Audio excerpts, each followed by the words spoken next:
Question number 5, 6 की power n can and with the digit 0 for any natural number n। 6 की power n given है, n की value natural number, इसका मतलब 1 2 3 4 कहाँ तक, इन्फिनिटी तक। n इक्वल्स टू, अगर मैं 1 पुट करता हूँ n इक्वल्स टू 1, तो 6 की पावर 1 equals to 6। n equals to 2 लूंगा तो x स्क्वेयर यहाँ से कितना आएगा 36।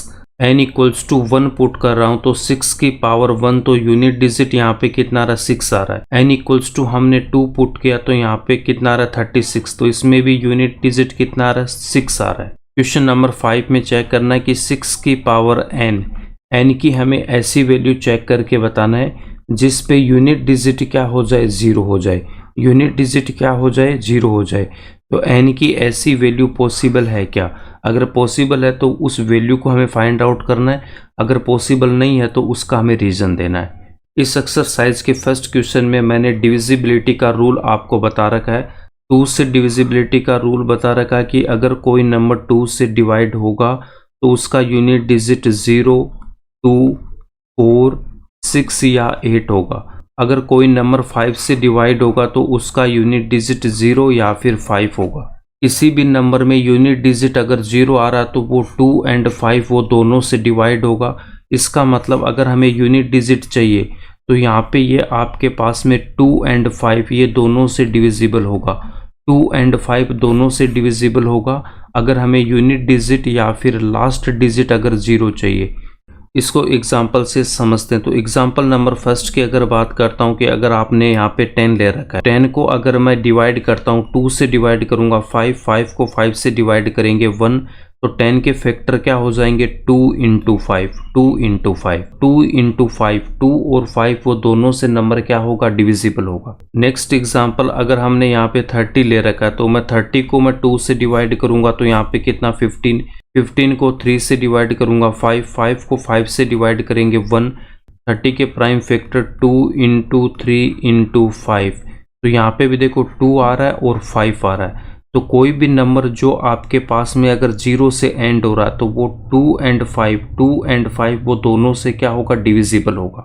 एक एग्जांपल और लेते हैं कि अगर लास्ट में आपके पास में 2 डिजिट 0 आ रहा, ठीक है 2 डिजिट, यहाँ पे तो क्या था सिंगल 0 था, अगर डबल 0 आ रहा तो उस केस में क्या होगा। 100 को लिख सकते हैं 10 इंटू 10 और 10 को क्या लिख सकता हूँ 2 इंटू 5, तो यहाँ पे भी 2 इंटू 5 और इस 10 को भी हम क्या लिख सकते हैं 2 इंटू 5, तो यहाँ से 2 की पावर 1 और 2 की पावर 1, तो 2 की पावर 2, 5 की पावर 1, 5 की पावर 1 इंटू 5 की पावर 2।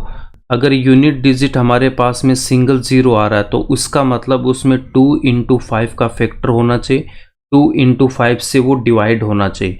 तो हम यहाँ पे बोल सकते हैं कि एटलीस्ट कम से कम 2 इंटू 5, 2 इंटू 5, अगर मेरे पास में एक 0 आ रहा है तो 2 इंटू 5 का एक पेयर होना चाहिए, कम से कम इतना तो होना चाहिए, कम से कम इतना होना चाहिए, ठीक है।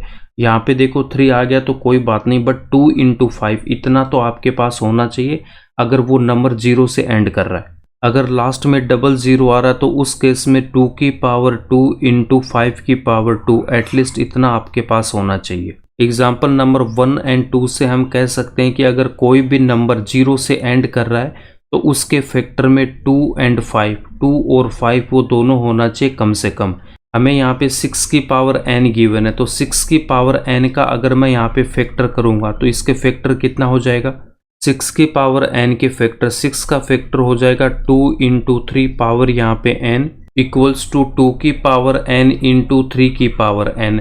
6 की पावर n के फैक्टर में 2 की पावर n तो आ रही है, बट यहाँ पे 5 नहीं आ रहा हमारे पास में, 2 तो आ रहा है बट यहाँ पे 5 नहीं आ रहा है। अगर कोई नंबर 0 से अगर एंड हो रहा है वो नंबर 2 एंड 5 दोनों से डिवाइड होना चाहिए। 6 की पावर n में 2 का फैक्टर आ रहा है बट यहाँ पे 5 का फैक्टर नहीं है। 6 की पावर n में 5 नहीं आ रहा है, इसका मतलब 6 की पावर n 5 से डिवाइड नहीं होगी। n की यहाँ पे कोई भी ऐसी वैल्यू नहीं होगी जिस पे यूनिट डिजिट क्या आ जाएगा 0 आ जाएगा, ठीक है।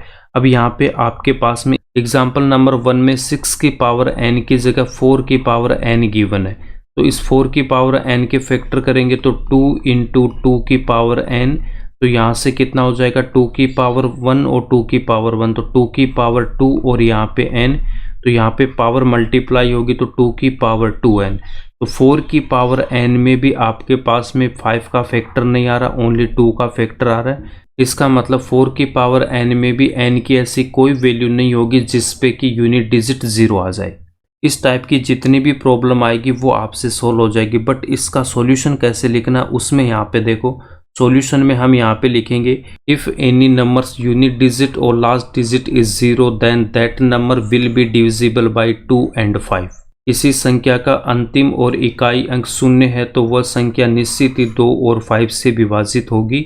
यहाँ पे हमने एग्जाम्पल ले रखा है, जैसे 10 में 2 इंटू 5, 20 को लिख सकता हूँ 2 इंटू 2 इंटू 5, 30 को लिख सकते हैं 2 इंटू 3 इंटू 5, 2 इंटू 5 यहाँ पे भी 2 इंटू 5, यहाँ पे भी 2 इंटू 5 आ रहा है। प्राइम फैक्टराइजेशन ऑफ 6 की पावर n, यहाँ पे 2 इंटू 3 की पावर n, 2 की पावर n इंटू 3 की पावर n।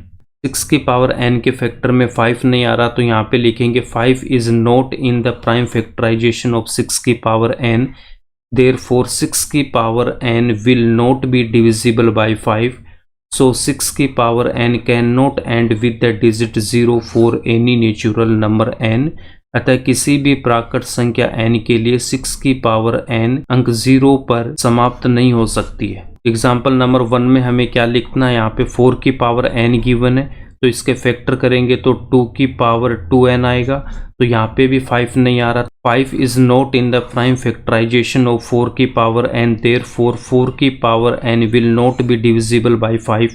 तो 4 की power n can not and with the digit 0 for any natural number n, ये इसका आंसर हो जाएगा।